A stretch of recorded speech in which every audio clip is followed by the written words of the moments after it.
আজ আমাদের বিবেকটা মরে গেছে, লোভ লালসায় আমাদের জীবনটা ভরপুর। ওই মাইলস্টোন কলেজের বিমান দুর্ঘটনা আমাদের জন্য বড় শিক্ষা।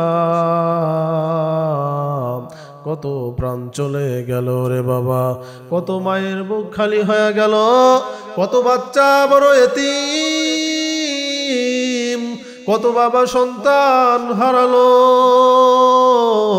কত স্ত্রী বিধবা হয়ে গেল। কি দুঃখজনক ঘটনা। কিছু কিছু ঘটনা সারা বাংলাদেশের মানুষকে অঝরে কাঁদালো। আমি দেখলাম ভিডিওতে এক শিশু আগুনে পুড়ে যাওয়ার পর ঝলসানো শরীর নিয়ে রাস্তায় বের হলো, মা বাবা করে চিৎকার করলো, কেউ আদর করে বুকে টেনে নিল না, ছবি তোলায় সবাই ব্যস্ত। এ তোমার বিবেক কোথায়? আহত শিশুদের হাসপাতালে নেওয়ার জন্য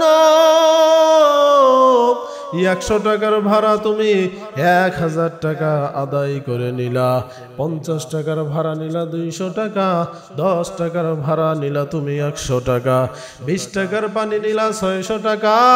এ তোমার কি কোনো বিবেক নাই? মনের মধ্যে কি একটু মায়াও নাই? আল্লাহর কসম করে বলি, মুসলমান হওয়া, মুসলমানের ঘরে জন্ম নিয়েছ, কিন্তু মুসলমান হওয়ার রাস্তা খুঁজে পাও নাই।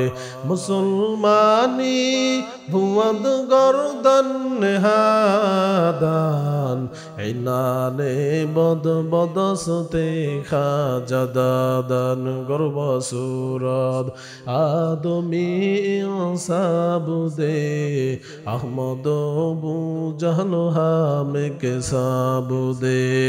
আদমিরা আদমিয়ত লাজমাজ ওদেরা গর্ব নবাসদ হে জামা।